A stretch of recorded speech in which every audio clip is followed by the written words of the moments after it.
Talanoa. E si tatou wo fa pele io ia mana tu foi ono le taimi o le taimi ui wo mono fa mai se lungo o tau te ia ono le taimi mo to lui matou ma le uso nei a o ma ko fo ingai sa fa ma wina e ala se so ta inga tu ile ano le o le sunga tu ropa. We were the last group to have a meeting, official meeting with him.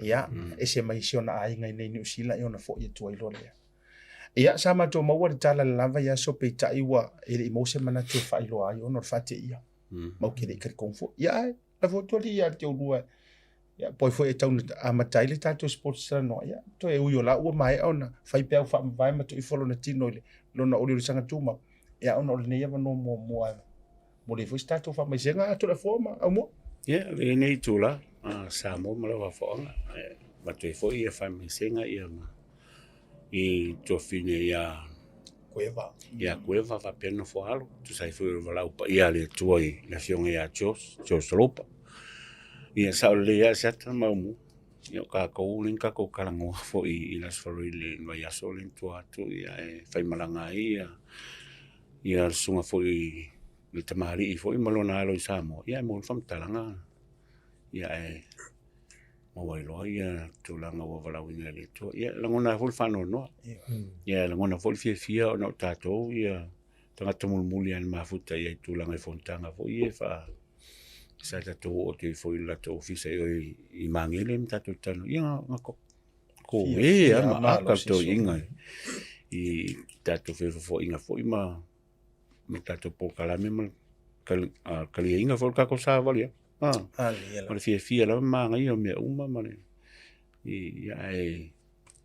ia o lo fanga na ma batui falto ia cueva fa perno fual ia io Helena Aumua te we fi samo ia mo le lang ia la ngona na fu le tatonu ina wa tala o ia pe fo le tu mai la volta tu filo ni buli le fo io se ano no ngana ia ile tu wai fo le malo le fiongo fo ile ia po te ma fo le ai ia se fo se tangata wolo ho lan tau tu ai tonu la tu mal malo o le ia mal malo ia ai me se fo ile la fo I tapo ingo fo I te mi mata le fa marui so ile a me singa fo il tina male no falo ia me se fo I ai umalo ia no le vala po ia le tu ia lena wa morialo ia toi taman ina ia o nisi fo io sa tau fana wina fo ia le tamaya George Lopa tulango talonga io sa ia lana lango sua ia lo fo ia o tau tua fo ina on po ia o mai la vai leso toi fa mi se toi lenga ngola tua toi fo mai la io tato por clame ia I tulango resort sa ia talonga ma nei fatalo fatu sa mo pe le toi ma wo ai mau jeli resort tau no to si la fia mo le fia o le matua mana ia o le line up o matou guest po malo ia o le mai au na whaitali mo le lungo le tātou proklame Aumua ma Toleafoa mai le tātou vaenga Aumua e fo I mele malolonga o na tātou whawheloa I lea I se tasi fo I tamali I wailonga lana tau tua soka tonu le tātou tonu o Samoa ma New Zealand nei ia le fionga Leota Moro Tui ia po Mr. Moro Tui ia o le fionga ia se I tautou taratara kiwi Ai si la fia ko la ia e whawheloa I fo I lunga le programe si taimi muri ane ona mai alea e tau orunga le tātou fiso ta inga ia mane Jamp 4-time Super Bowl 49ers ia le sunga I le Seiuli Chesi Sapolu ia ai se taimi fai o le tātou proklame so fai sa wipuki ia mai sa fai mai aro alo le mai o le amana ia na inisio faso le divanga le tātou result Aumua le Super Rugby ia la se tulanga na tula ia mai ta watu le ua ia tātou ungo talonga Hurricanes fasu matasi ole rounds ole tamisana sulu sutasi le ia fa mangingo Manu Malo ia ile Hurricane ia mai lo au ia kale la bala fali ko lua le Hurricane fasu matasi Mortas se fulu malua le Rebels se fulu matasi Blues e tolu se fulu malvalu ta longa la stonai o le moana Pacificezy Fumalfitu, Highlanders, Luas Fumalvalu, the House of Pain. Crusaders, Luas Fumalvalu, Reds, mai Australia, Tos Fumaltolu, Chiefs, Limas Fumaleono, Oh, whainga. o le Whainga Force, matai. e Fitu. O le Brumbies, e Luas Fumalvalu, ma le au o le Trua mai Fiti, e Luas Fu. Yeah. O iunga na o tatu talonga le vasu tuna ia. Ia, mana ia ringo talonga, Toleafoa. Mai. O le lai tu lai mai e tātou kalafi mo le leila fo iwa ia so a mo le standing ale tātou union. Oi foi lai li le tabile nei a mo. Pea le blues. Pea le moana, pea le moana. Hurricanes. O nei te la tātou kalafi o le ute mate mamau atu. Iyo.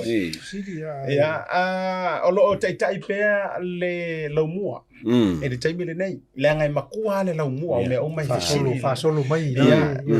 o le tūlanga lua o le blues. I le taimile nei, so ato le Brumbies tūlanga tolu, lona wha le ua mei mai a le sifi, misifu ona points.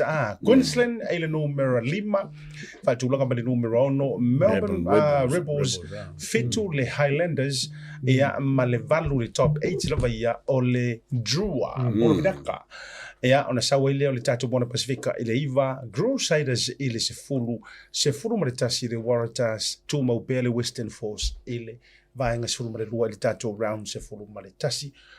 For the first time i le round, i le history o le supalaka pi Toleafoa, ua vaia i le Crusaders i le kūranga lea. O, mai pe fa pe pu e lo le akare. Ave le fa frame a ku lungo le moana Pacifica. La sili ku sei. Kai mo sili ku sei les mal warata. Oh, Manguele isi sui. Manguele isi swinga. Ke wo manga wo fa pela. Esa ele manga ko isi era uma ia. Ya, go lu fa pelo. Ai, ese fai atu la utala lea. Faftai tele le sunga polito fafa alongo Fafkai. Sa ole. Lenga matua i fo wale standing le matula i mona FP fa vai va mai onga kokong. Ese mai tau sanga o elua o tona ia. E uli lava turo, e uli lava le mona Pacifica va.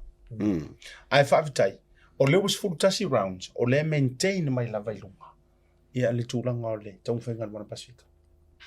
Moni le masiata tu sa voli le talonga le na uma tu le fa ngol vai aso. Ia, mo wala vano.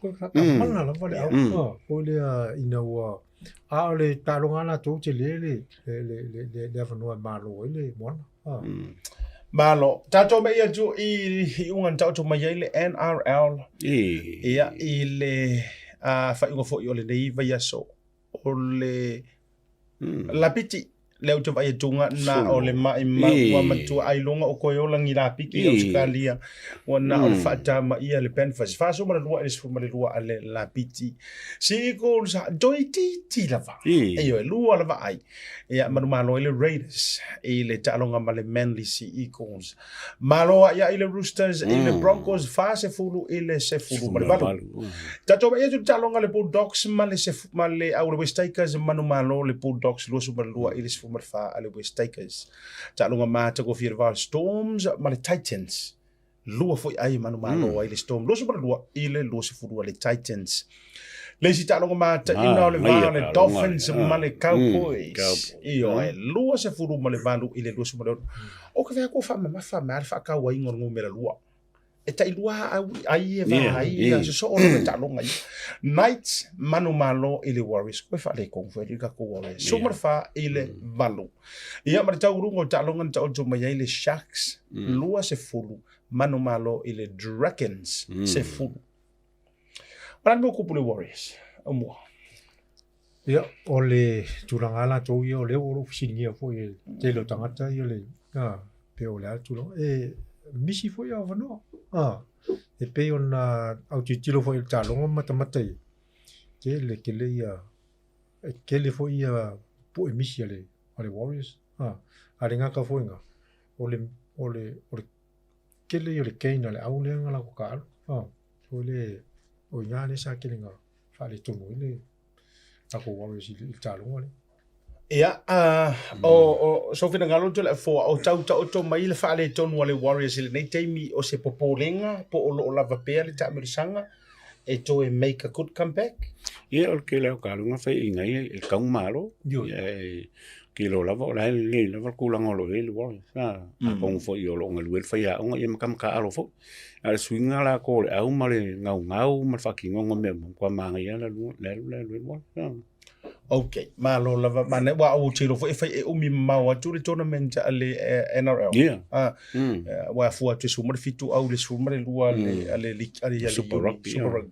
Lo no winga lai moniela la so no nga lo tele se va no e make a comeback. To e maka la ka longa le Stormers le ka longa ka mo le fa longa. Kwa oka.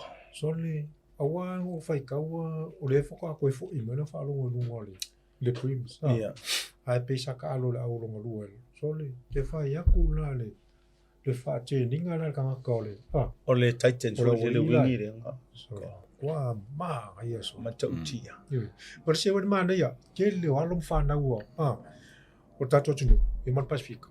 Au ka kasiero e makua makau kia la mane kula I mai o la kalo. E le ngaka le I tono liki.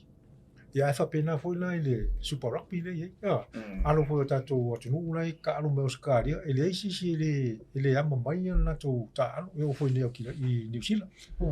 Malo fa chai va inga muli le tato a Vaega le atu malo longa o le tato sevens. Ia ale tato langa fa chai le songa fa ya onga le tato pulenga ia e ia wa te loa o le tele o fina ngalo fa de lunga social media tu langa pena o te lunga foi fina ngalo le au so nei tu lola so fa ele sala ese mai Vaega sa fa yo na ili na ile tau fainga foi Hong Kong le uso mai le tau fainga nei Singapore ai o le Vaega lu te vai toi Toleafoa ma Aumua o toi sui piso so o la New Zealand au ali I matamata ia ai me se foi na Argentina tu langa lu tu la mai o se tau sanga ma e fune a New Zealand ile so o mai le ona champion ya me se lava e o ruale au ali ma automata o se tulanga le leile o le tulanga la tota misanga a Asiata ya ma Toleafoa ia o telefa au o telen fale ton o au le ma o ai pe tata nofo o le kele o kaiminge kausangi ua kele ka misanga I ka alo ia le pe aso la kasi la vanga I Hong Kong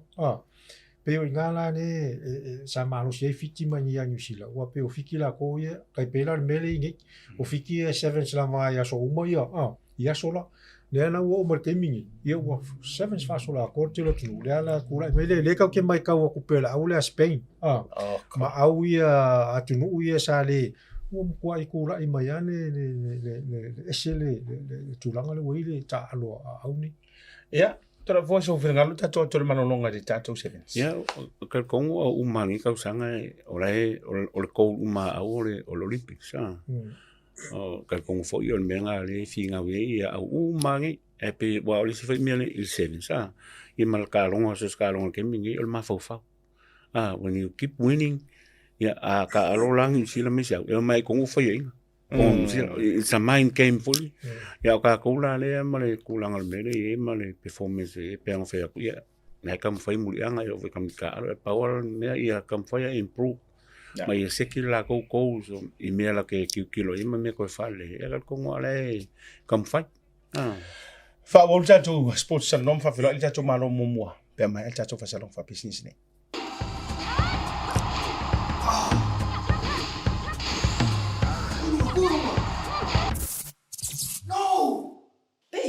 Uma que espaço. Salve Marfia. Ai.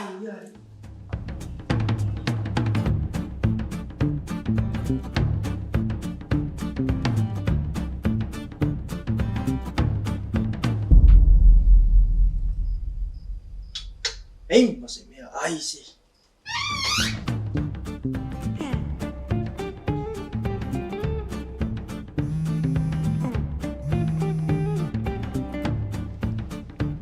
Halo. Ango. Soli. Ora me ke manga o ruku ki amaka proka la meri e ko viri mai. Mole se koma. Se mas no ta fa ha chamale se ta pa. Ma pa wale or kai me ke ro hai ka umaya or ka manga or kai me va ko top up por pau. Ala me o ke umra nga pau. Fe heri po inga ro ya pau. ia moli fa singa mea se fa singa mea ia moli manga ia whanonga le mai o se wakari e ringi me wha o vāpauri me o lako o vaiungu ioi ale la top apa kwa laki ro fai mai o me fai online e va be ronga fai le la ko pe ko mungu le mkar po kalame ma alo ka u mai ka ko next to nga u fa pa u ma kwa mara ko maka mai fa ngai la unga le Pacific 40 le talo fa va wai lo ia volei okay ia lenga wa fa mai ia fa la ia la ngale la fai ku so maka mai show le fai la ko fa la u lo ia ma fa la ke le fai ngole unga ngal Pacific 40 ma la ku ka fa va six dai lo Le Pacific 40 iso se tafa o Samoa. Wo fa faingo fia nei nisi o nanga e pe o fa taunga. Pili o ka nga luenga manisi lava o loa mo Samoa. Asiasi nei loa le lato website mo fa nga inai le Talanoa voucher.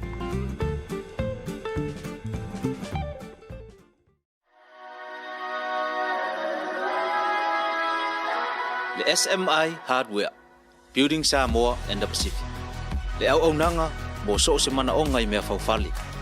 Fafsota i le mato ofisa i Samoa i le numero 255 255 o mo fai nei ona mato ngau sia ina so se tu a inga o frame o mea steel framing i se tūlanga o mauti noa le saunga le mu ma anga ngata mo so se ngalwenga pa pea ngau sia ina o apa i so se size ma wane ngalo e ma fai fo ona mato fa atino ina so se tūlanga i le tūtau metal fabrication Fatino ina i tonu lava o tato lau whanua i Samoa.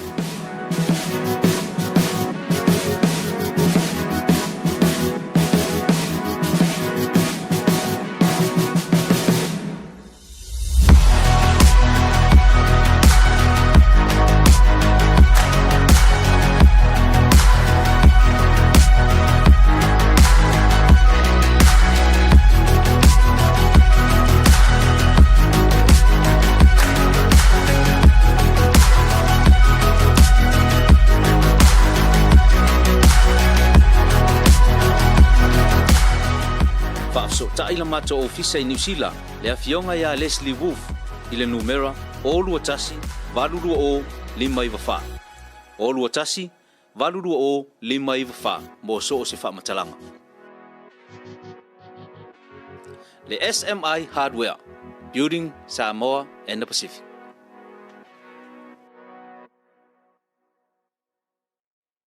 E fia Pacificezy whaelo ato lana whaapitoa mo le aso sao tina male masira atoa o me. E whase fun whaelonga tupe tai lua se lau ta lau saunia mo ana paanga. E lua se fun whaelonga mo Samoa, lua se fun whaelonga mo tātou i New Zealand. E se ina whaelonga se fulu i aso whareilo wa yaso re tasi. E afu atu las whareile se fulu o me. Mana tua o lo whaawau fo i le whaapitoa e nao le 5 tala tongi pia e whaonga i le Pacificezy mobile app. O lo avano fo i le direct transfer ti posi mai elo tupe i le tātou account ma whaatino i lungo le telefoni la whaino au tupe whamamoli. Ai nga whaapitoa. Awari ngalo si lia ma le fitu se fulu a tātou la lau whaasopoli ai New Zealand. O lo avano fo i a tātou ofisa i o Tara o Tāhuhu Mamangele. Mo nisha whamtalanga bala au le telefoni o Valuselau o Tasiono no Bea Siasi i le apia fōringa Pacificezy o lunga lo penga tawhailangi www.pacificezy.com. Pacificezy o lau paanga mo tupe whamamoli Samoa.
Jule taliu mai o le poro kalame me le tātou malolonga le vanga o le fiafi pe ano whailo an jule amatanga.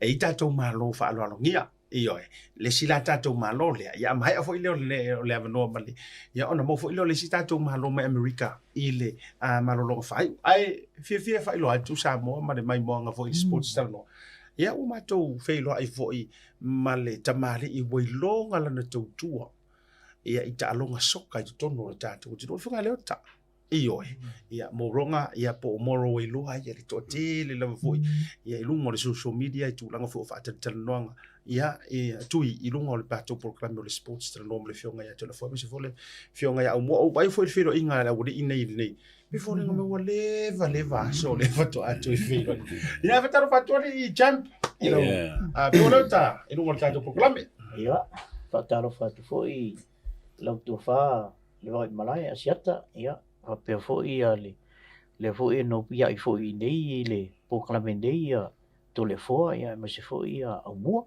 ia o le fatalo na tatou o ma foi ona tu asaina le wao na foi taimi mo ia tatou au ai lo fa pe le fatalo na ia Leota le jau noa ia tamari ne o vai ku e se la u matau ia u filo inga le uso no vai tu na ua e anga mai to tonu lantu Aumua fusi o te vai atu petete i foi lele o ko e kau kango yonga ia o te leilo la plan ma fu anga na ai vai tu lo filo inga mto fo ko e fusi ama e aka mtu e ma venga ka u saungoa o le se ngau o sa valia na mo bodi mai o filo ini nei ia le uso nei ia le fasili fo ia asiata ia o le fionga ia Aumua ia matemasang ia ma oi i nai matu vai me i nai malifa pe ki kau po Aumua saudia o la o te o kele kan ko pa Aumua le ona o pe la kiki ia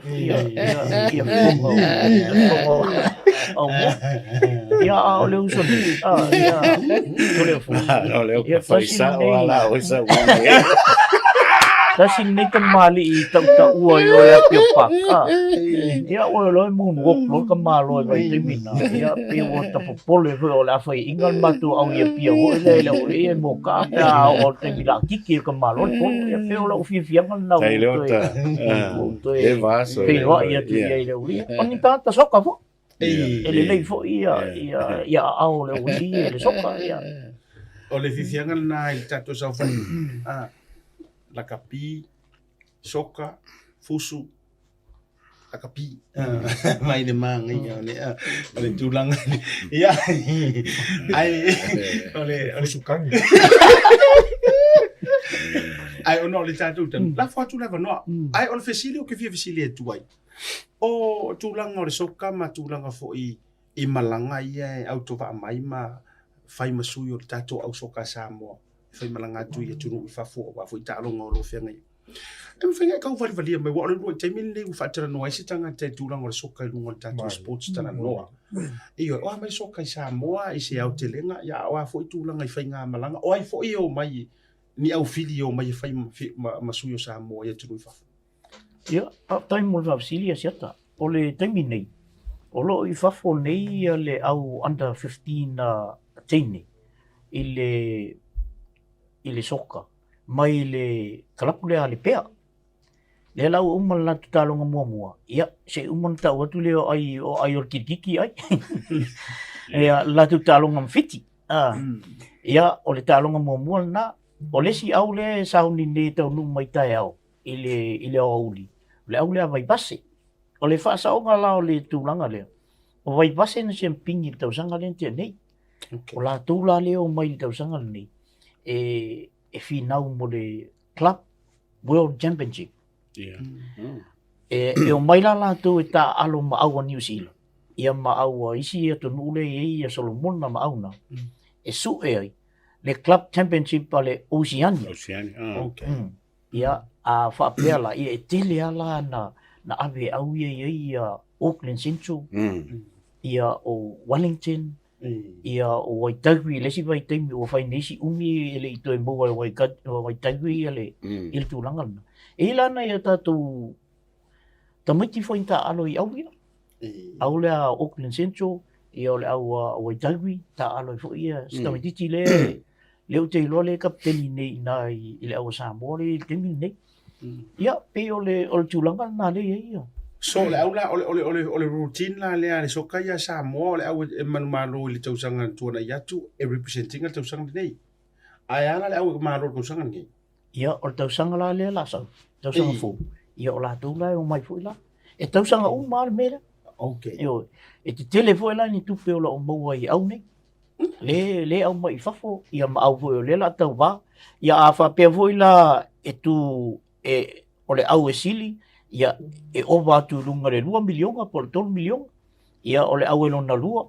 Ia e 2 milionga pe se mea fa pena. Ia o le au lon tolu. Yo, e fa pena le ranking o le mea. A ma wale tu langa e lunga i o. O tu pe foi na a mai le FIFA e afu. E ave au ia. Na. O nai au la ia malanga mai se tatotu. O e ni ni tupe fanga yo ye nei au nei a malanga mai. O le si valo lo fafsili. Ai se ai ma e fai fa pe system le e au mai le au kalapu le au representing le tunu rather than a umalonga ronga fa kalapu fili mai lo ngase au mai representing le tunu.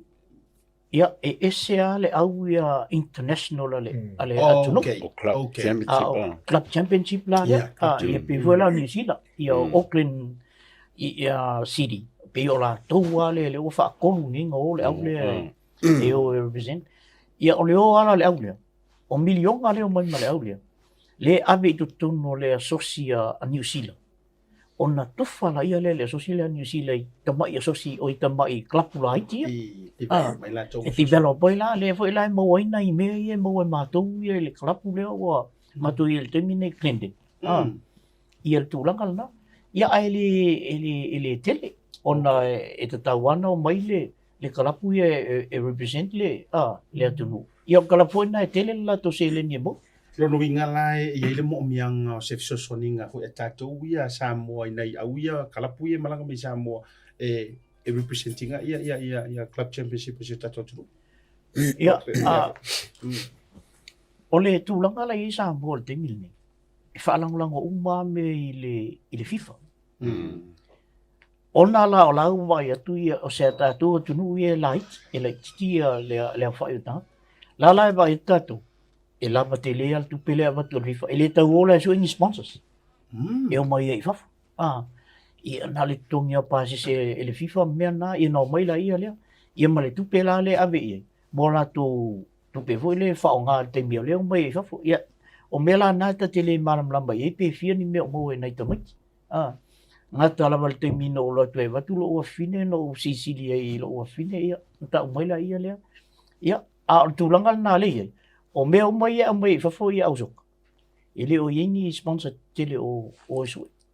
E mau ala vai tonu i tu pele ava tele. O le tele na o tūlanga na tele le i FIFA i tonu nei i Pacifica. Mana ia la le kulanga o lo. Ia, sa no foi lo. Ia, no sirfia foi Samoa. O la kapia a professional ngai leva lima. Al soka ia, mo leva. Ele me fez falar com o Salia, foi a pupe mau al soka i la kapi, al ma kai pilio ngam pilio.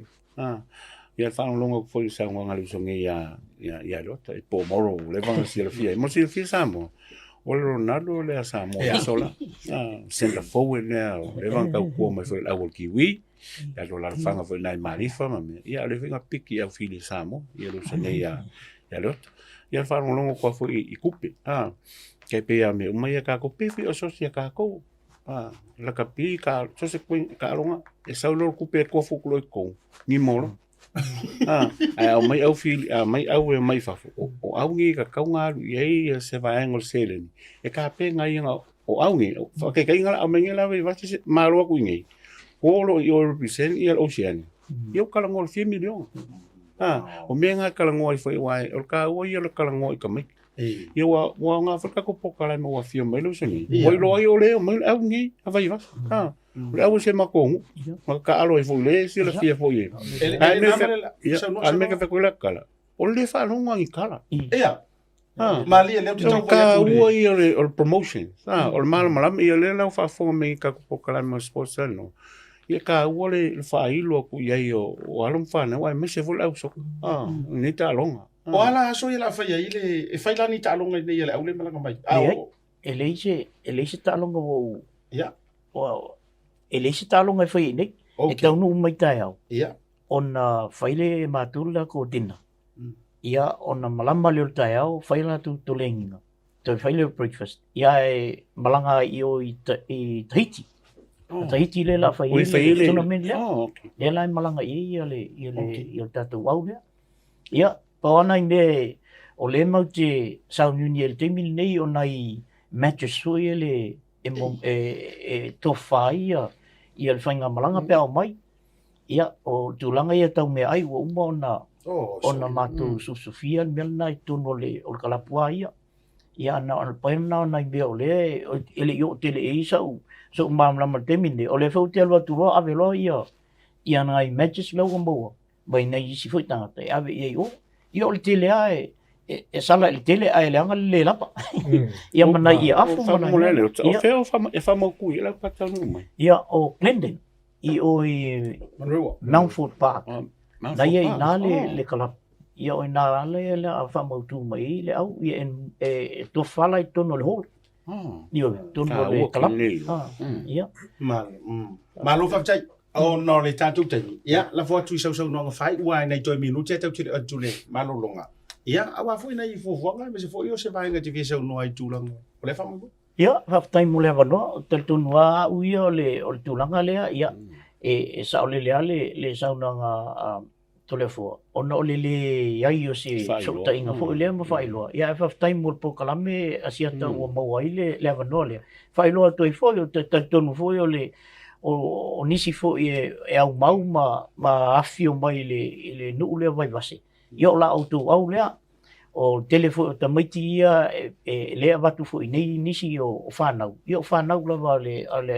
anu vai bas ia e o ola i Glendon i Mountford Park o ina le la api le au ia ona malanga ila ia le stofi ile o le stofi e tu va to yo i Tahiti mo la tu ta longa la na tournament na fai Tahiti ia malo falo ia o le fo ie na o mai le tala avel president ia one e fa mole e fa ilo atu ia o lo mo le no mo tamati fo le fa is full lo tau sang la la tala le no e o tu itu fa na o tu e fa fu ia la tu tulengi ngai o ma join nei tonu fo le e pe fo al mena mato amata mai male masi vangani ia nga maka kiki o porsok you know oi lo le la kapi e fa pena na makangol ka ko mele la ia ai tawana u failo atu fa pena ia o le kalap foi o kalap pito sili le ona tau mo fie ona saps i tono kalap soka a New Zealand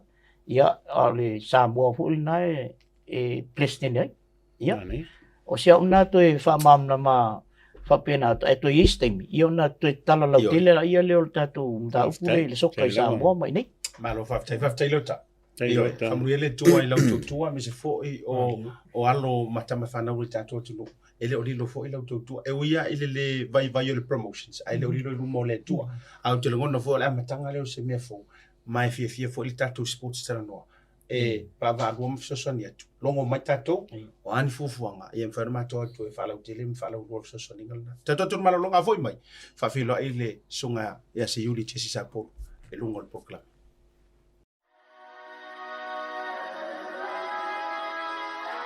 le SMI Hardware Building Samoa and the Pacific le au nanga mo so se mana o ngai mea faufali fafso ta i mato ofisa i Samoa i le numero 255 255 o mo fai nei ona mato ngau sia ina so se tu a inga o frame o mea steel framing i se tulanga o mauti noa le saunga le mu ma anga ngata mo so se ngarwenga pa pea ngau sia ina o apa i so size Maua ngalo e mawhai fo i ona mato whaatinoina so o se tūlanga i le tūtau meto fabrication.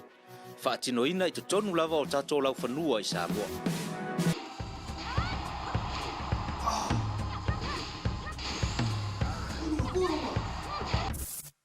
No! Pei o uma que as fosse. Salve Marfia. Ai.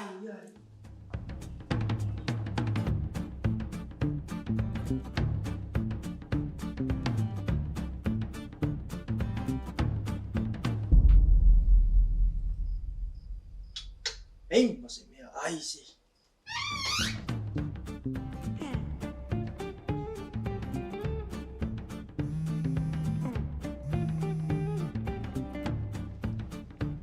Halo. Anggu. Soli. Ora me ke manga o ruki ki amaka pro kala meri e ko viri mai. Mole suka ma. Si masih no tar for have channel si top.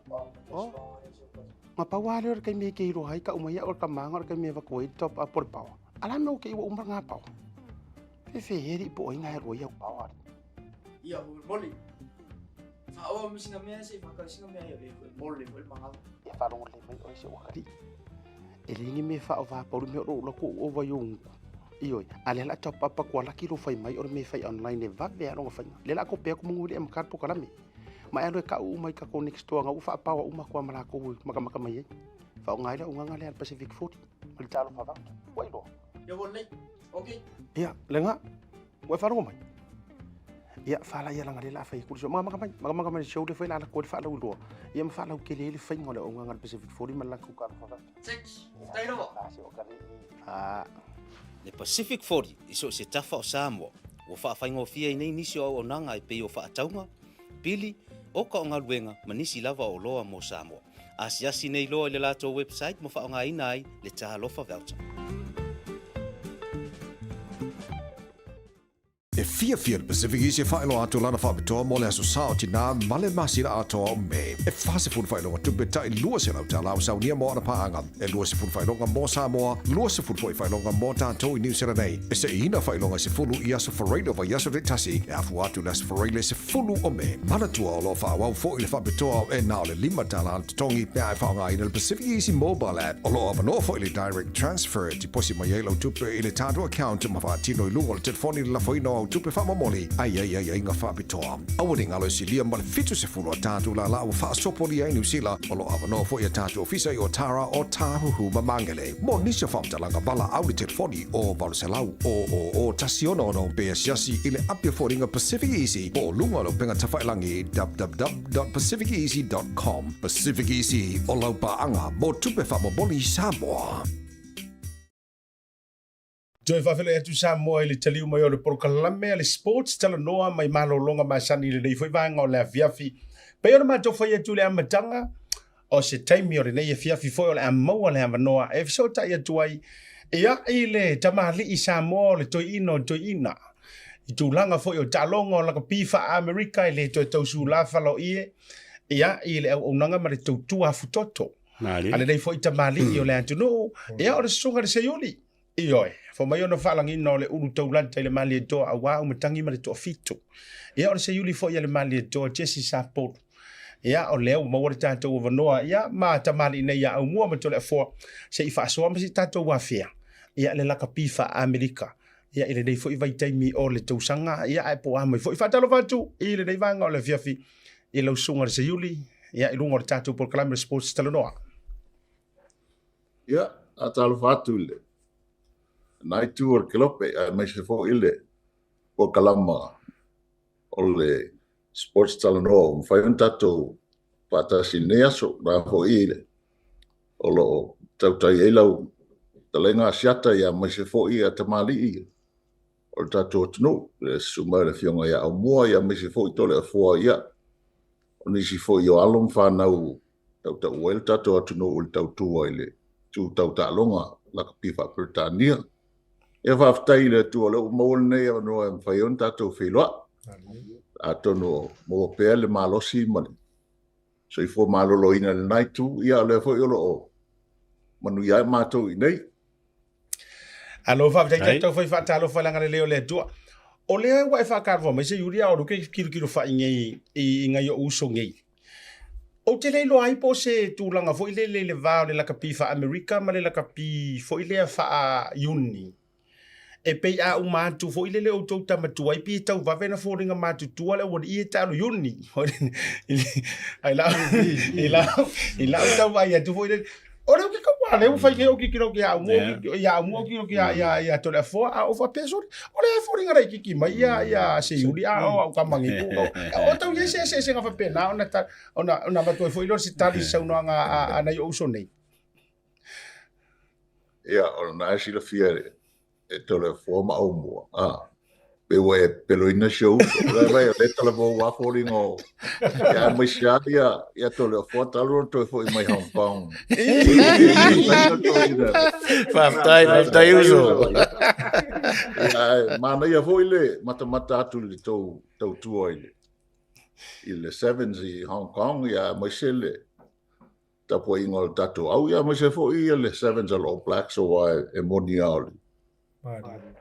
Alo tu moi alo fana o Pacifica. Ia sa matou fatasi fo il pole so to na ile fundraiser a vele a wa fo la to fa mo moele sa o manei i Samoa ia e mo ia ele o sa vele ia me o lo tamale a vele ia fa penale e manatu to do e tu lo mai ia o ina ho e ma fo mel manuia ia o te pa o mo fo ile pamtalanga ile na fionga ya Seiuli pa wowo ia no tala ititi mai laso o ta mata i Samoa le no mua in over Commonwealth laso ia no sawaile a mata no sawa train ia ila ula kapia tato ia tu so tangata le Samoa fo i le tamali introducing le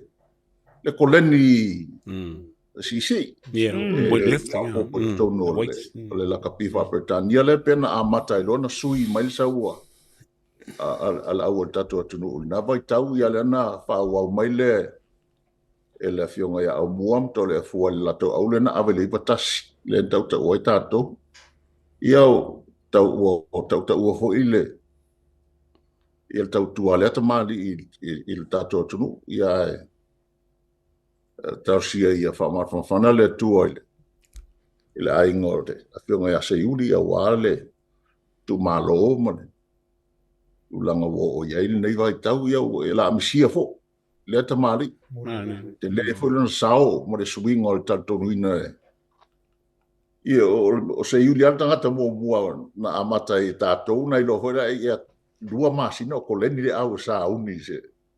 Me la o fanga mo tatou sa mo ya so ia mo ya pe pato a mata ona tu fatasi ni au pe luva ya so a mata se tournament ya wo sui vo ile le ba ai tatou ile tamali ya le vo fa wo mai le el au le tatou le fatasi le na ave le World Cup ya e mo wale nga fa aftai ile tamali ona la na tau tu al tatou Io e malo fa tai mo ni sa no nga lau sunga de Seiuli. Ia ona o ila tau fo e tau avena le nei sua for Seiuli. Ba tu fo io e me se fo ia ana fo e soli muri a fo lau sunga fo Seiuli tu langa o fa wa wino o le tau tua le ngata tono le malai. Ia o tua mai o le malai na u mai a le tau tua o fa wa pe le tai. Toleafoa. Ia sao le whaftaia ia Seiuli, ia Chesi ko sai fo i fo sanga o. Pe fel ka kalnga i keming mo mai fo i kala wa i wal au le tuali ia Seiuli po war. Ia le kongwa wa sao no mai ia Chesi ia Seiuli. E pe o po war nga mai ia me ko kia fo i al faingo ko le nginga. O nga wale sai Australia. Ia nga vakole e pe ka ko Samoa ai Samoa. Ia o ia kanga kai o mai fafo skol sipi maka kai mai fafo aku mare poko i fafo ia kungunge. Ia nga vakole ia mafau fau nga e fau mafau ia kaku au. Ia nga kola ka pi ia au si kalunga uma. Ia pela o Seiuli nga vakole weightlifting ia nga ku i kongu mo weight training kongole o le au me au la ka pi Samoa. Ia le nga sui me lo nga lo nga maka mai lo fo ko me. Ia se o man ngike. Aumua. Ia o lawa tu sa no se yule moni le lam ele to e sala se fu se tala fo ya me se fo fina ngano fa ni fo se yule tu sa yule tu la ngom meto talo ya me se fo ia le fo wa to ai tau no fo sa se yule america ma o ai fo na ye tu la nga ye se fo ata tu ye i sa mo ma tu nu te ya pe tu la nga na fo le telefo ia o nga fo i mo tanto tangata talo ya me se foi mato tula ya me se foi le le tūlai mai fo Seiuli la tau ia te Sapolu la tau vai te mi fo ia ilona ia fo i sao sa whapena ona tau tuai. Ia matau a veri tātou tunu i Amerika i tusai fo i whangata mai o le lakpi wha Amerika. Malo whaptai. O tātou iai nei vaenga e tu sole wha tālo wha fo i resunga a Seiuli te Sapolu runga pokala be Samoa o e olo mai moa mai le nei vanga le viafi. Wata ua i Hong Kong. Tasi lea vaenga sa o matau ina ea o i lau whaarongolongo atu ina ua whailoa ia lea uso nei tulo tamari nei. Ma Sirevi. Boi sale Sirevi o i le malai Hong Kong. Ia ma le uso le sunga le whionga whaamsino ia Mika. Mike Mika. O vaenga la sa o poe maia. E mesia le uso a taalo ia Sirevi. Ia boi sale Sirevi. Na whaila ne tala lea. A lai whaile mātou wha Talanoa. A iai ni se tauna pi proud le malai le la. E tauna pi proud ai le au Samoa. Le au le malai le Hong Kong. Le anga o le ulua i tatala ino le malai le la. Ai swipi ai Samoa ai se i mei ena wadi ia le ipo ma siampingi ai. Ai ole malanga fo ile na whai nei ma talonga ole lasi ai fo ile ai ole i le malai le la. E toi whaatau tai ai le tournament o le sevens. So o se vahenga taua no ulangona ai fo ile langona mita fo ile le whaatanga tatapua. Tangata nu o Samoa. E maka ukia fo ila memories o le la malai. Ia la fausia le malai fo o la ua mai a wai tatala le tausanga fo. Ia ai ua longa ai lava le whaarupenga leo le awhi avea iso le lalolangi. O tātou teitu o fito le iwa tasina mua siampini mai ai. Iwa tolu. Lena siampini mai ai o le malai lea. Ia ai ona ua toe whaamapu e uma nei memories. Ia ua awhi ai fo ima le sunga ia Aiolupotea. Ia ele tautoe a whaeloina lana tautua fo ia malola fo ile lango fa moe ia o tamatuai o avele ile aloatu wa lenga sa wai lunga ia sunga ya faftaisu ia tuile o le mua nga mai lunga lo ngatiesi nga mua mai lunga lo ngatiesi mato faso le verso ia ma failo mai ile se lau tau sanga o avele ia faftaifu ai data total me fasolo ai mana tu fo wa mata wa duele na to ni sio vaenga la walunga le toe fa fo wina o le concarate ale tali fo pole lo le tunu u ya Jordan mai lata me fa yona i fa la utele ai ale fo pe o tau maua tu fo tala i Australia e fo ile si alo Pacifica pe se tamatonga e fo tau mata wa tu fo ia ale pe o toe wa maua wa filfilia fo i po tu langa fa pena il NRL la fo tu se tu langa na tato update a NFL e na tato update fa mole lava la sunga Seiuli e fa tai moni sa nonga a pe masina toluai ia tamatuai ia pela o Jordan mai lata le sa mai Australia pe masina toluai sa to fa fo wina ilana con calate lima tausanga se lau miliona ia e lua vai aso vai ia so me lo le alo le Samoa mai tuila o penei su ia o le alo pasi penei su mai lata le ua lima tausanga le se lau lua miliona ia tulanga le no talo ai ia tamaiti nei ia watu a fo ia le su mai o buon Toleafoa. Ia no whano no ale ai, tongi le o ia. Le o whaisi babe ona whano na mai ia tupulanga le a mātou li mele o ia le tupe. Ia al tulanga na le o iai, ia o le a fo ilai whaatalitali ia. Ia le alo leo Samoa tuatanga vailoa o le anticipation pe lima tausanga i lua se lau lima sifu miliona. Ono le tulanga le ta alo ai, tulanga le tongi le polo ma. Ale tauna le o iai ia tongi o alo whanau le ngata alo whanau Samoa, alo whanau Pacifica. Ia le la whatoa au mātul me hoi lea mātou Asiata lenta Talanoa ai o le draft a so le awana na e ofi me tamati tono. Ia se fulu tolu alo whanau le Pacifica le na piki nei le draft le na umatu nei. A tu ulai le population a tātou on a per capita basis. While population in there, or the 0.3 the population or the polling sia por Pacifica in America, 5% o tamaiti ana piki o tamaiti mai Pacifica. To tolu la le na alu le round mua. Ta'ula le rafa am talala le round mo nei. They are instant millionaires. Kuso ngo le round mo. Kusala kung kalaki la tamaiti fobia. Tolu le mo. It's going to be like 30 to 35 million.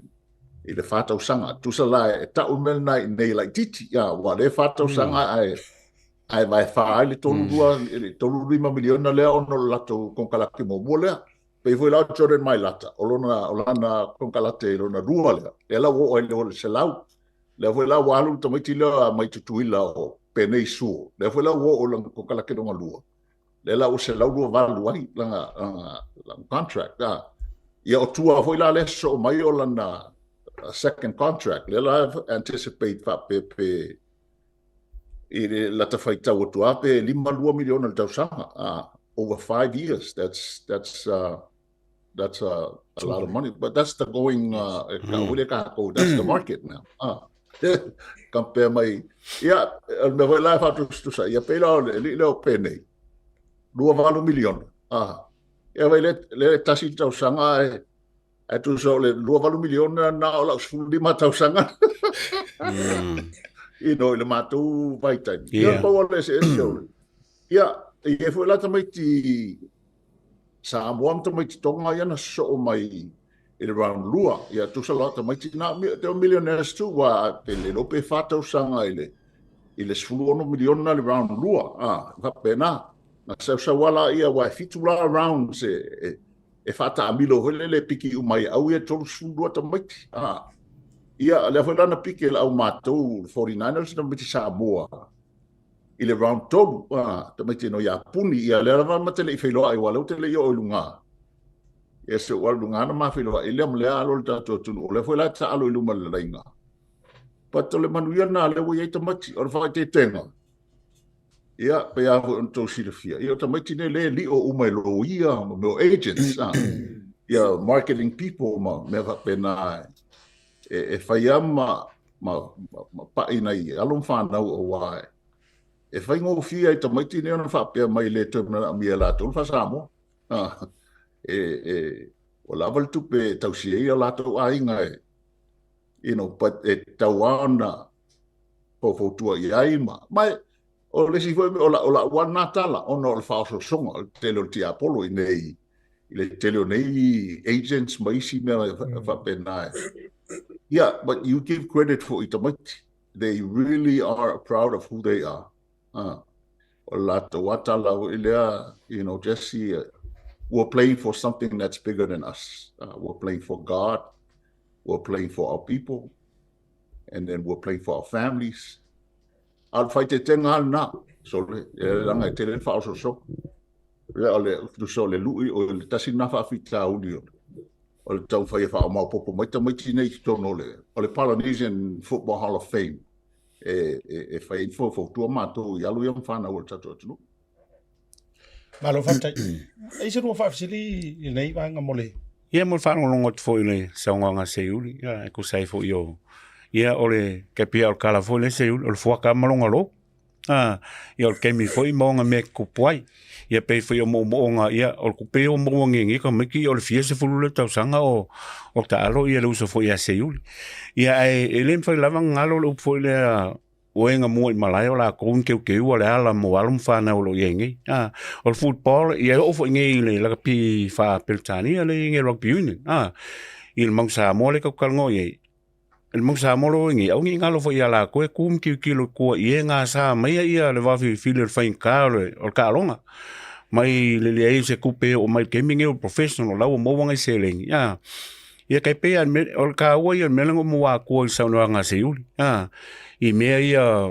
wa e avale credit for ka mikiki commitment and dedication me umala valanga il melo o ia ai kai pe ia nga o si la fia e mawalunga lo ia punga klore mau mea lava agents o uma kanga ka kamfai ai fa fe kai lava Seiuli i lau whionga fo i whape ia i kou lau mai o lo ia ngā kamwhai ia kūpel ma fo ka megiki o ia o le Pacifica o ia o le Samoa ia awangi alo ese ele mea ngā waipe maua lo le maungia a makalong whape o i oa ua o ua ai ngalo ako le mafuanga kai pe al menga ye ka alo mo le tua ka alo mo lo kungu ka alo mo lo ainga o menga ke le ya ku si ame ia o fulangi ngalo pe sengi la fia se la milionga pe fia skama kai mi am fainga vesen mel ngape ele kausisi ya wala e fafta ya Seiuli ku sai fo yole o kam faia ia ka pe ia lo fanau i ka kai mai kong le mola wala il mafuanga la ko mal la kupuanga aftailo marole le afo le faso mai a la sunga Seiuli e moni le ya se ma ko ku foi Hong Kong ya le fo la ko faso o ma kal ngo foi mo muri anga le plan lima yo kala muri anga mai so e mai ma we pe fa pe ko la kiki mai e pe ya la so no anga le so no e moni le la ya ai o le voa ta wo foi Toleafoa ya e va tu le fa malo foi la sunga Seiuli o le sa e asa fita ma le ala ale wa fa na mo le telefone ala mo fa na ole Pacificezy le ngata ta to samo se ai se lo ka fia pe ka vai ku po ai ka mai ki Pacificezy e moni le ya le po le ta to ta fia fa le ali li fu ala le anga le ngata le vai atu la o tu langa foi o le awa tele ngole o talo ya telefone le manuia ya alo ta o toi foi ta to ne Pacificezy ya me se la foi ya alo mo fa na usa mo ya fa pena foi tu la mai foi la usunga na vai tai mi longo foi ile ma to fa longo mal ya mal fia fe lo ya tu foi i la usunga le ya ai le i mo na tai mi ya ne wo ta to fe lo ai foi ne vai tau ya se foi awala le e pe amale lua tolu vai so talu ai sa o alu foi la ke ka mo e au lo to lo ai val au mo le to ina ya ovo o se tasi foi o fai fe au ma sa ni la o kipen le fai ole si fai fe au ya e fia foi la kapi sa ta alu foi o na alu ni ala kula ola fa kolingi mai na olona grandson na ya ola ka alu riki longa grandson ke lo fa mai lon ko ya le sunga fai fe au ya fa mai se Aumua olo wa kali i le ala grandson ya se ole ngo mai ya ka mai Amerika manga oi ya wa la po a fu le ka miki ko mo runga o kilo ko e fa singo mai ko inga so ya mai le kingo la ko ke wo mai ya ka mai Amerika po ya mai la fia manga oi al kai mi nge po se po le maku ka mai ki le maku le nge kai mi nge po su ko sanga su fa in le kingo ka mo o fa pe so ya manga yo fo la nga pe fa pe nga wa fa so ka i mai ko la ni si fo nga i la fo nga nge fa nga wa le ya o le lo ki fa pe so ya ku sanga fa mai al fa fe au pa wa lo ka ma fo sorry se ka si ya kupu va ver ngi ka ma ya rulo ya rulo fo nga le ile mana ya fo ole foi nga luenga wa e tautua i foi le mo kam fai le e a foi le e tapu e atu ya alum fa na o tato tinu nga te foi na Pacificezy ile tulanga fo le o la kapio lo va pena ona ye America malo va o tatu i vanga le lo va zilia Seiuli o le tulanga le i players foi le fa pena la le wa ta alo mo le e wo fili ta ma ta alo mo le 49ers o va ngai ma fa yo na se ia tu e se i mai le si au fa ka inga le la se i mai si Hawks le la i tulanga fa pena o fa ngai e tai tu sa ma tu inga awala fa ngai le uni pe o le NFL le tulang o se lengia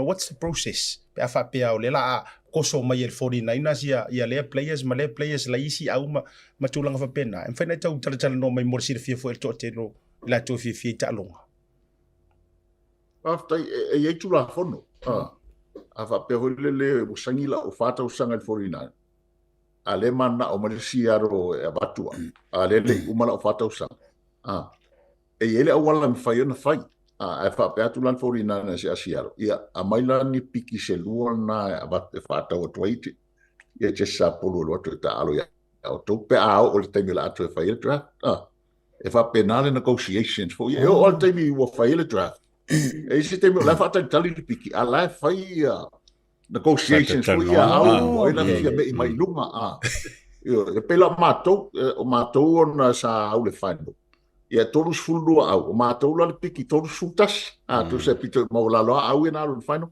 ia na so to Kansas City lang champini tolu sfulua au fo ie fa le lau au Asiata Siaro ma le Raiders ma au va pena ia mo i lunga le tap piki ala to le amatanga o le setting la o le football mako e ala fa mo au na ona anticipate e sili tamati la le apiki mai ile amatanga tu so fa mo na ai te mi le work out ai se le mate au nei e va piki mai le tamati e pito ilalo e fa pena e ala set up fa pena le system mato ina ia mafaina mo au e vai le manoa e amata ina toi fa fauma ma fa le ina ho la to au ile tau sanga it's all about money o isi te me fa tau mai lau contract it's a big thing o aso ia o te li kaya mai le NFL o le worth o le NFL le 4.5 billion al te milei ira uto titia o se lau billion o vai le se ngale wo ia ona ole ato ai malai fo i ole football ia peta fitu wafe capacity ia tau pe pito ilalo pe lima se lau ia na alwa le tau lunga pe se lau lima sfulu pe pala pito ai lu ale na fitu wafe pe ama le ono tama ma waila to tongi na sa tangata la tongi pepa really where the money comes from is television. Wow. Well, the TV is where NFL is making a lot of money. Just al mena wala na ese tongi mato, which il temio mato, e telefula tangata ang complain ya mato, te tele tongi mato,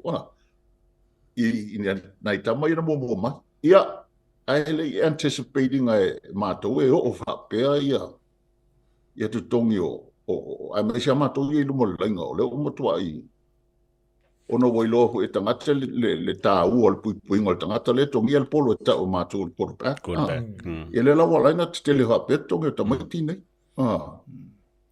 ia o le famo mo foi la Asiata ia ma fionga ia Aumua Toleafoa o la fa mo ngale o lo watu ele va pe uta watu se mai aso stoinga tamaititi le lady Manu Samoa o tamaititi anga va alti ono le famo mo ia to ina kon kala ke la ia fa pe e to fa tamaiti mai pia te se lau miliona kon kala sui le ma fo tangata le Manu Samoa pe tamaiti nei to nei tu pe fa le Manu Samoa su so le ma fo na because to these kids $500,000 it's like $5,000.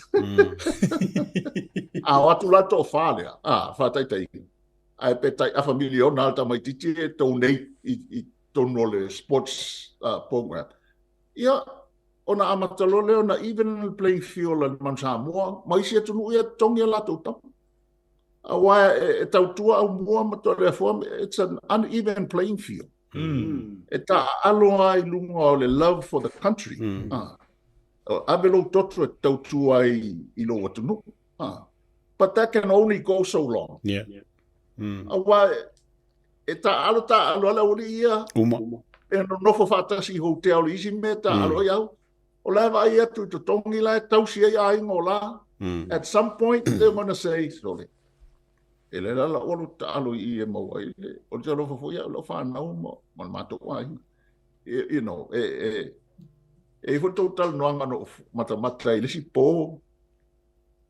Ape wa mata ona ka level of enthusiasm atato ile la kapi. Ona wa mata na ilo eta mai tele o le leile fa fo ina ole. Yeah. Ole uni tato. You know, at some point we're all human beings. Yo la tamo fainga tu ile tu no le. Ya pe fo la le ana pe fam tala fo ia mulianga. Ile mele no mai el taito fit. E le fundraiser nga fai el tato tu no. Ese le po na fai el fundraiser mato ia peto fa peto lima le NFL. Am to te le se ngol na to tu pe na mo. Ile to fa to lima le. A o le whata ta ingo le winga lockdown. A o nei la, le o ta isi lau ki ona ia o kalate ta maitine. Ai o atu sa mua whapea. E mana mātou le foundation sa mātou e donate le tupe le tono le sports program e whai en man sa mua. E on tātou I lola loina, le ila le ua amata na tusan malai le la ta alo te maite tātou. Ma, you know, e mawaina I se lenia na te maite tau se fo I lātou a inga ma. Ma tau tua le tātou tunu. Tusan wha moe moenga na. Whaktai a Seiuli. O lo ke piki a mai ia lau sau noanga ko sai o me foi il pasengi o komeki il Pacifica o draft po ka alu kongo le NFL. Il Pacifica is mai population like kiki pe capita foi le foi ai. O lo ia la ma foi le pe a fa fengi se ko momo onga le nganga foi le lo sau ngo. Ia wa a uma le so o kupea. O kupea mai e fanga yo e me uma. Ai la uia kalkong. Yo kakalngo ko yo Samoa, iska ko kung Samoa. Afa nga piki melka meki kwa mua. Se ye ya lokal ko nga e mowa kami ko lu le Samoa ke mingei. Ya nga va mo ka kalong. Ola fusila. Afa pe iskulang we ke me pe on esa ngo I le manga vo ko se I mai ka meki. A pe vo le ya fa Sofia I ma fa o le tunu o makua. Yo fo yalom whanau. I la ko mawha whau I le me mongi ale kupula langi. O le kupe. A kele malawa lau kupe fia lau a inga manguia le se me koe pole ai. Ai pela o pe alulo mawha whau le kulanga I o yengi po kala me voi identify e ka mai ki mala koi loa voi ka mai ka kou po kukuila po fia lava. O Samoa, even o Pacifica foi kalongo kau yo ka ko Samoa. Ye mo wai e ka ua ia. O ka ua ia o kai pea o ngesa o ngoa ma wai I mea voi I mang Samoa me umaka ia ngawa ka kele ko kalongo ia I makulanga me Pole a pola lava e fo I ka mekiki. Ai e fo I ka ngaka la ko faia kongo se mea. Maka ka fo I e faia por kalame mala ko nga lulu e pia pinga o ka mekiki ia po le fa mo mo. O ese kulanga whapea Seiuli mol silsila mal vavai moangai ke lo o yen kanga kai o vavai I Amerika Samoa whapea voi I ka kou I polum sa vai. Io, e tamati mata novo mulianga, e tamati pe ono le umbi, le Samoa. Ia, pe foi lo tamati le Jordan mai latalan sa mai Australia.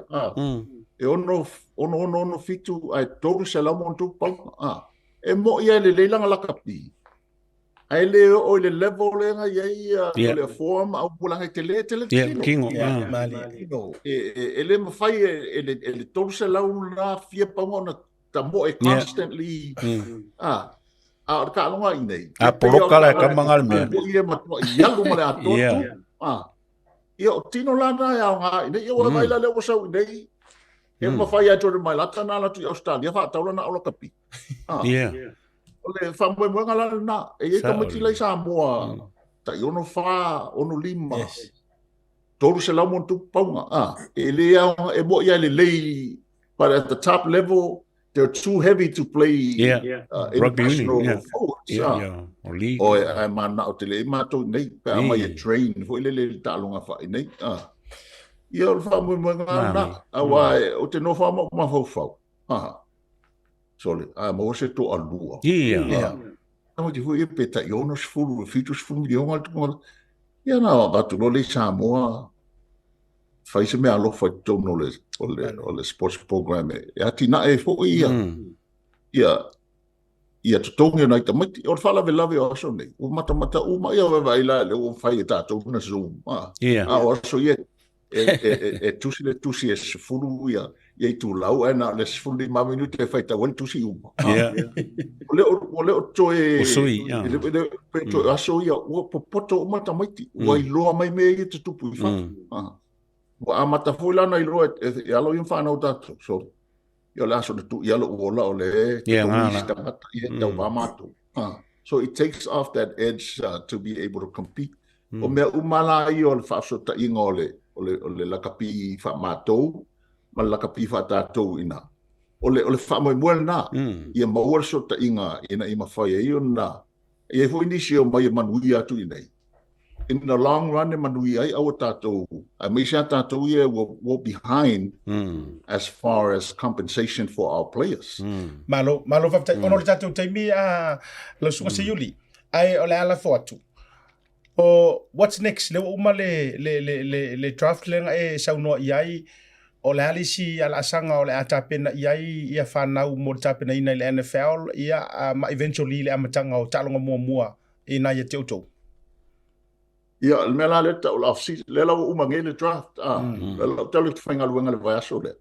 Le la uma ai le class a mātou le, le 49ers le na piki nei, le la amatalo na koloni whaatasi le au li fau ia ma tamatuai. Ora mea hoi le maari e li Asiata Toleafoa ma Aumua. O aso yo mātou, e tolengi al tangata, e ute tolengi pato atongi a ute me amatai le liki. A aso nei. Eu tai sa lau mo lima sfulu afere te tongel au rio atu tole. Alele amatali. Eu na ora no fa eu hanga pa nga be ma ko. Ko kolengi le ko kongi ave me ko kongi me ko kolengi. Ia ole maria ho ia wa le fo Talanoa sa te issue o tali le fo ya o mai. Yes. Ia ole mela maria. O la te no fo mo mata ho le draft. Ala text by telefoni. O tamale le mana o mata o mo mo la tole the information for o me ata to mata el TV ia na mana o la ia si o tali il me sa mo le ngo ya fautan le nga o la to la piki dos futas ai avelo el au le piki dos full fautan o fa penga pulalo mana automatically nga o ia le au le pito mai luma. Ian to vesi foi le wa ele game plan tanga yellow second choice me fa pena ia ale tulanga na ale a saundi me ata o mato ole mini camps po tolengina fa ona tom pe ono vai aso ia no mai lole ia inga masina atoa ia no atu lole e saungi lole training camp o inala fidi ai aumba ba fambo more a matalon like mato ia aukuso. Okay. Mana ia malo lava ia fa tele lo sunga Seiuli wa te loa wa le to e atono to 49ers wa la ngale wa e ole wa me wa le ola wa le son ole wa me foi o foi la usui Dolphins la la su umale ai la foto ono le tatu taimi ole ale umai foi manatua ole amawa va no le tatu sports Talanoa ia reach out ai foi na initial update mai le tatu community polincia mar Pacifica ina ia tatu misi fo Samoa ia la foto so no fai o ale fonga mai mo le tatu tunu le vanga le afiafi ia vaftai siata ia mai se fo ile ia afionga ia Aumua Toleafoa ile i tautua le tatu tunu i net pokalama vaftai fo ile vala aulia o mfaion tatu Talanoa ia tasfilale awala o tatu so tai ma longo atu ia information fo ia matou nei pai vona mata atu i tau whainga alo mwhana o le tatu atunu o lo i nai i au SMI ia maisel moana Pacifica ia manisio au o lo to tele alo mwhana o le tatu atunu ia ma alo whana o le Pacifica pa maloa whaftai tau tua ia whamanuia le tua ma whapenga ina pea o tau a wale e ngā ruenga fo le ngata yaso ta alo ia le fo tau tua i lesi a walan whamanuia mai le tua awale mata mai ma fa fonga ta tonu ia pole lo fole atua ia manuia na tu o tatu mafta ia ta po mai fo ia lo fa na u lo tau foi tu nei ia tau te taloa e mo ia le fingo fie te le fa so songa ia na ho isil fie e au wong Toleafoa ia le ngata fa so songa fa tu ia fa so songa fa tu mai ta ia so ta alo lo ia ia tau te talo ia tatu fa na u ia puipuia e mo ia te fai mo tatu to e al memonia saole ia o ti Apollo e le malo ti Apollo e Michel Mele talabo walom fa na o tatu tu ia le fu fa tu peina ia le fai mo fie ia o tatu o le tunu o e fa tu tu ile tua fa mo o ia na te puipuia fa mo ina alo mo fa na o tatu tu ia manu ia telele fa fonga anga tatu tu e fa tai mo le abnoa After I fought fellow inga puna yo so. Sa ta po ya fo ya la to don't find out don't find mai.